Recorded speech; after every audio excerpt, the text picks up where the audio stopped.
கிறிஸ்துவுக்குள் பிரியமானவர்களே, இந்த நாளுக்கான தினசரி தியான வசனம் மத்தேயு எழுதின சுவிசேஷம் 13வது அதிகாரம் 58வது வசனம். மத்தேயு 13:58, Matthew 13:58.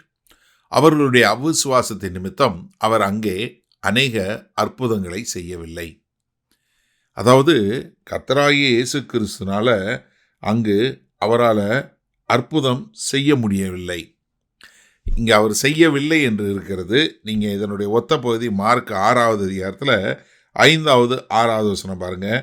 அங்கே அவர் சில நோயாளிகள் மேல் கைகளை வைத்து அவர்களை குணமாக்கினதை அன்று வேறொரு அற்புதமும் செய்யக்கூடாமல் அவர்களுடைய அவிசுவாசத்தை குறித்து ஆச்சரியப்பட்டு கிராமங்களிலே சுற்றி திரிந்து உபதேசம் பண்ணினார். அதாவது இயேசு கிறிஸ்துவால் குணப்படுத்த முடியாத அளவிற்கு அவர்களுடைய அவிசுவாசம் தடை பண்ணுது. இப்போ கர்த்தராகிய இயேசு கிறிஸ்துவனுடைய காரியங்களை கேட்டு அதை விசுவாசிக்காதது ஒன்று. ஆனால் அவ்விசுவாசத்தில் இருக்கிறவங்களால இயேசு கிறிஸ்துவாலே ஒன்றும் செய்ய முடியல. நீங்கள் மத்தேயு யோவான் எழுதும்போது யோவான் 5வது அதிகாரம் 44வது வசனத்தில் தேவனாலே மாத்திரம் வருகிற மகிமையை தேடாமல் ஒருவர் மகிமையை ஏற்றுக்கொள்கிற நீங்கள் எப்படி விசுவாசிப்பீர்கள் அப்படின்னு சொல்லிட்டு அடுத்து என்ன சொல்கிறாரு? பிதாவினிடத்தில் நான் உங்கள் மேல் குற்றம் சாட்டுவேன் நினையாதிருங்கள், நீங்கள் நம்புகிற மோசையே உங்கள் மேல் குற்றம் சாட்டுவான். காரணம் என்ன?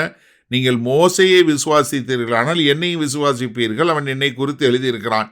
அவன் எழுதின வாக்கியங்களை நீங்கள் விசுவாசியாமல் இருந்தால் நான் சொல்லுகிற வசனங்களை எப்படி விசுவாசிப்பீர்கள்?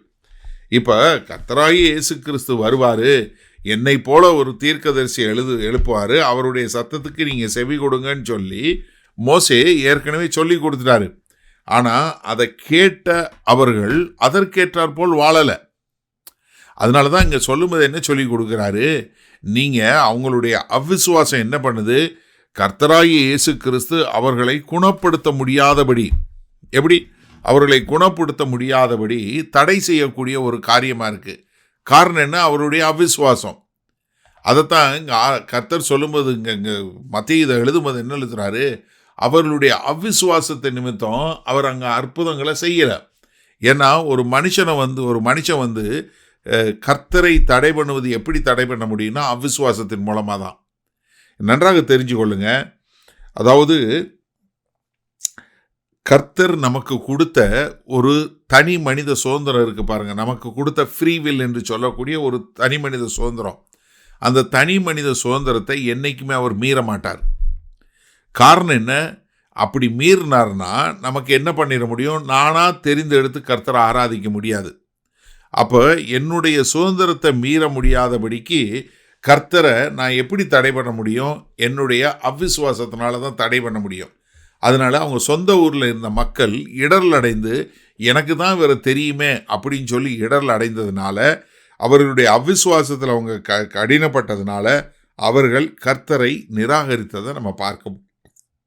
சரி, இந்த நாளில் இந்த வசனத்தை நம்ம எப்படி எடுத்துக்கொள்வது? நிறைய பேர் கேட்குற கேள்வி என்ன தெரியுமா? அண்ணே, ஆதாம் தான் அந்த தோட்டத்தில் இருக்க கனியை பிடிச்சி தின்றுவான்னு தெரியுமே, அந்த கனியை வைக்காமல் இருந்திருக்கலாமே ஆண்டவர். எப்படி? இப்போ நீங்கள் இப்படி யோசிங்க. இப்போ நமக்கு ஒரு வாய்ப்பே இல்லாமல், அதாவது நான் தேவனாகிய கர்த்தரை விசுவாசித்து நான் அவரை ஆராதிக்கிறேன், அவருக்கென்று வாழ விரும்புகிறேன் அப்படிங்கிறது நானாக தெரிந்தெடுத்து செய்யாமல் அதை அவரே செய்ய வச்சார்ன்னு சொல்லி சொன்னால் நீங்கள் என்ன சொல்லுவீங்க? எனக்கு எங்கே உரிமை இருக்குது? அப்போ நான் என்ன ஆகிட்டேன்? எல்லாரும் ரோபோட் மாதிரி, நானும் ஒரு மெஷின் மாதிரி, அவர் எல்லாம் செய்கிறாரு, நான் பேசாமல் அவர் பின்னாடி போகிறேன். அப்படி இல்லை. ஏன்னா கர்த்தருடைய காரியம் என்ன? ஒரு மனுஷன் என் மேலே தேவன் எந்த அளவுக்கு அன்பு வைத்திருக்கிறார், அந்த அன்பிற்கு உட்பட்டவனாய் நான் அவரை விசுவாசித்து அவர் மேலே என்னுடைய விசுவாசத்தை வைத்து அவரை என்னுடைய தெய்வமாக ஏற்றுக்கொண்டு நான் அவரை ஆராதிக்கக்கூடியவனாக ஒரு மனிதன் தானே தெரிவு செய்து வர வேண்டும் என்பது தான் கர்த்தருடைய நோக்கம். அப்போ என்ன, அப்படி வரும்போது கர்த்தர் எனக்குள்ள கிரியை நடப்பிக்க முடியும். ஆனால் கர்த்தர் எனக்குள்ள கிரியை நடப்பிக்க முடியாதபடி எது என்னை தடுக்குன்னா என்னுடைய அவ்விசுவாசம் மாத்திரமே. இப்போ நிறைய பேருக்கு சொல்லும்போது என்ன சொல்லுவாங்க?